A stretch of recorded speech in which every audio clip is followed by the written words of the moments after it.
আসসালামু আলাইকুম। কেমন আছেন সবাই? আশা করি ভালো আছেন। আজকে কনস্ট্রাকশন সাইটের একটি কনফিউজিং বিষয় নিয়ে আলোচনা করব, যেটি একটি ভিডিও দেখার পরে আমার মনে হয়েছে এই বিষয় নিয়ে একটু কথা বলা দরকার।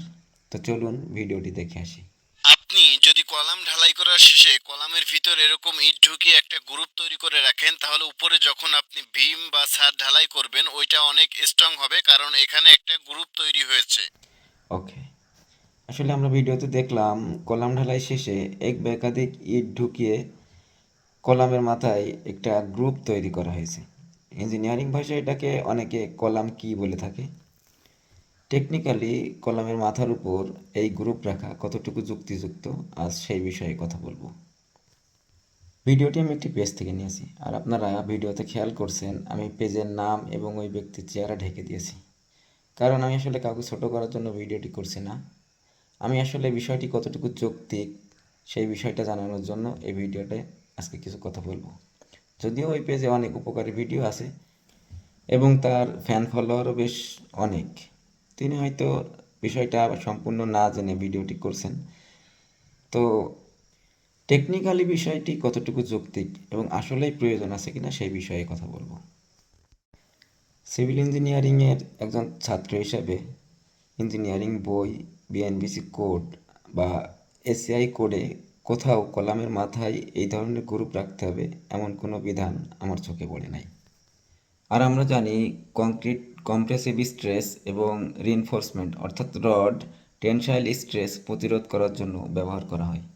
আরেকটি কলামের উপর কম্প্রেসিভ লোড এবং টেনসাইল লোড দুটোই কাজ করে। সেক্ষেত্রে দুইটাই প্রতিরোধ করার জন্য কংক্রিট এবং স্টিল ব্যবহার করা হয়। সো এখানে গ্রুপের কোনো দরকার নাই। উল্টা যদি গ্রুপ করা হয় তাহলে কংক্রিটের হোমোজিনিটি বা সমসত্বতা নষ্ট হয়। সেটা কিভাবে? ধরুন একটি কংক্রিট ব্লক, আপনি পুরাটাও একবারে ঢালাই করতে পারেন, আবার একটা কাজও করতে পারেন যে আপনি পুরোটা ঢালাই না করে ঠিক এইভাবে যে আপনি এই অংশটুকু আজকে ঢালাই করলেন, এটুকু কালকে ঢালাই করলেন। এখন আপনি নর্মালি চিন্তা করেন যে একটা জিনিস আপনি সম্পূর্ণটা একবারে ঢালাই করতে পারতেন, বাট সেটা না করে একটু রেখে দিলেন, সেটা আবার আগামীকাল ঢালাই করবেন।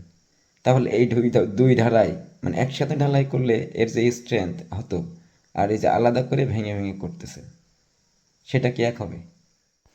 সো থিওরিটিক্যালি আমরা বুঝলাম যে আসলে কলামের মাথায় গ্রুপ বা কলাম কি আমরা যেটা বলি সেটার কোনো প্রয়োজন নাই।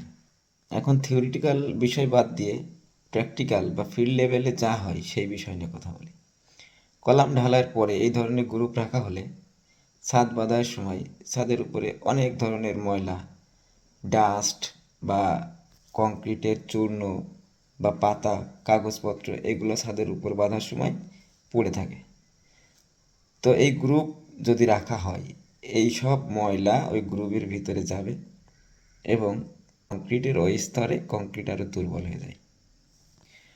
এছাড়াও কাঁচা কংক্রিটের ভিতরে ইট ঢুকায়ে যখন একটু শুকনা হয় তখন ওই ইটটা আবার তুলে ফেলা হয়।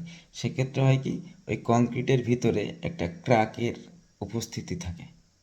এছাড়াও অনেক সময় কংক্রিট নরম অবস্থায় ইট টান দিলে কংক্রিটের আশেপাশ থেকে পানি চুয়ায়ে ওই গর্তের ভিতরে যায়, সিমেন্ট মর্টার ওর ভিতরে জমা হয় এবং পাশের কংক্রিট সেগ্রিগেশন হয়।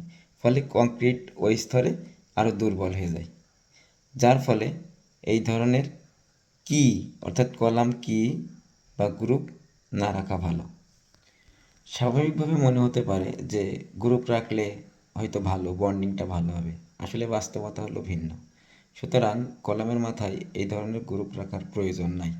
বরং আমরা যেটা করব সেটা হলো কলামের মাথার উপরে অথবা একতলা ছাদের উপরে নতুন করে কলাম করার ক্ষেত্রে কলামের মাথা বা কলামের ছাদের ওই অংশটা ভালোভাবে চিপিং করে সিমেন্টের যে মোটরের যে প্রলেপটা থাকে সেটা আমরা ভালোভাবে চিপিং করে উঠায় নেব, অর্থাৎ খোয়া বা স্টোনের যে পৃষ্ঠদেশ সেটা বের করে নেব।